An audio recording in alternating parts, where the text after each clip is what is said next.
The world's biggest offshore floating wind farm is set to be built in Scotland. Greenvolt will boast up to 35 floating turbines. But there are questions over how much it will cost customers, and it follows a 15-year delay to the Scottish Government's net zero targets that saw the Scottish Greens split from the coalition with the SNP.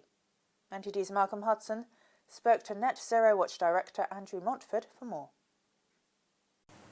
Hi Andrew, the biggest offshore wind farm has now been given the green light to be built off the coast of Scotland, and is said it will provide 560 megawatts of energy. But given wind is not so consistent, how will this integrate into the grid? Okay, so this is a floating offshore wind farm. It's not the biggest wind farm, it's the biggest floating offshore wind farm. So far, we've got two experimental floating wind farms, which have been pretty disastrous, really. They've both been incredibly expensive in terms of the price per megawatt hour of power they deliver.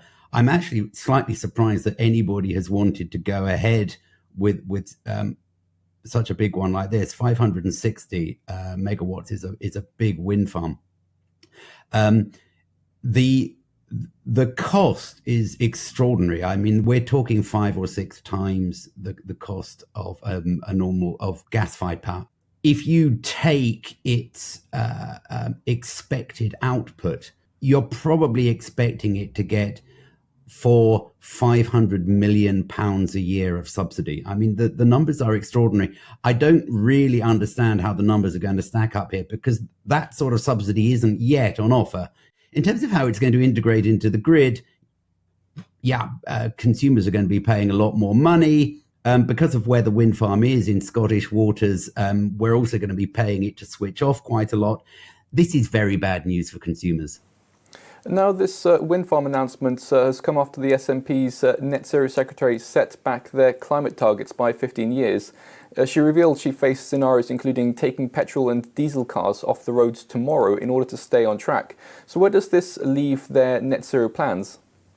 Okay, all net zero plans are essentially built mostly on fantasy. I mean, I've talked about electricity storage.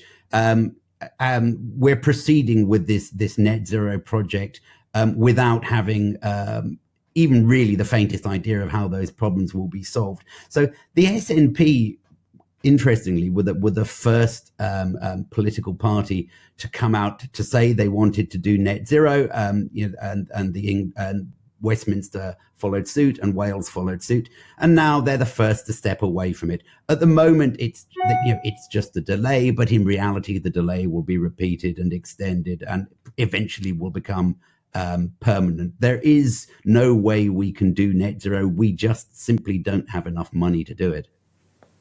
And this delay to the net zero targets has led to the Scottish Greens and the SNP coalition falling apart. What position does this now put the Scottish government in? I think that it's slightly too early to say. The SNP Green coalition fell apart last night, and we're still yet to see how the SNP intends to operate going forward.